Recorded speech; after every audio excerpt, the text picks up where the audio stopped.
And Kenya's budget deficit is forecast to fall to 5% of gross domestic product in the 2019-2020 fiscal year from revised deficit of 6.3% of GDP in 2018-2019. The Ministry of Finance said in a draft budget policy statement that the deficit was forecast to drop to 3% of GDP in 2022-2023. The Tanzanian government has fined Acacia Mining 300 million Tanzanian shillings over allegations of breaching environmental regulations at its North Mara mine. This is coming 2 days after the government appointed a new mining minister. Acacia said it has been asked verbally to build a new tailings storage facility, a structure for storing uneconomical ore, but had not yet received any written notice from the government. The company's North Mara mine, where operations remain unaffected, received an environmental protection order. Acacia is in the middle of a prolonged spat with the government over a $190 billion tax bill, which has severely limited the London-listed company's operations in the East African nation.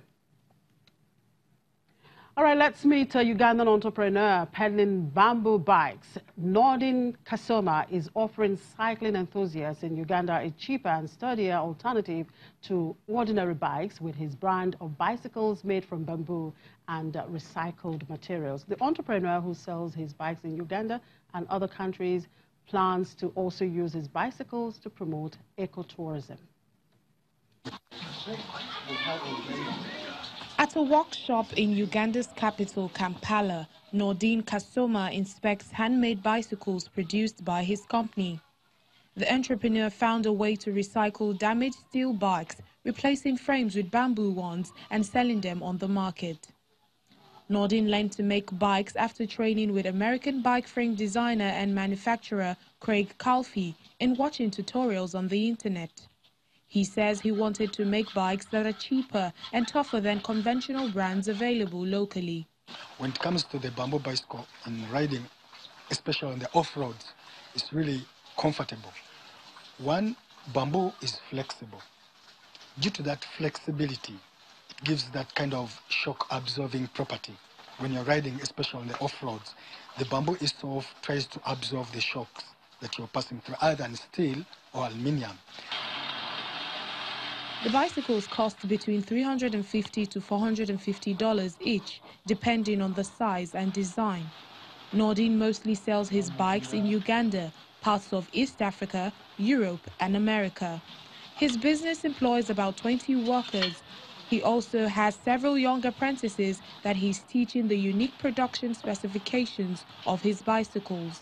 We get geometrical diagrams of different types of bikes and different sizes. We normally make mountain bikes, city bikes, and travel bikes, and then we have the road bikes, the racing bikes.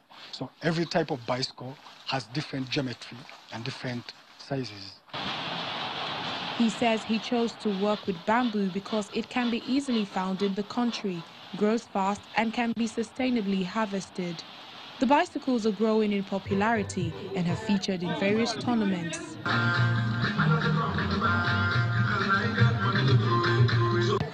I think it's even a cheaper option, because if you went through importing a carbon frame, the taxes and the like, you suddenly may buy 2 of these in the frame.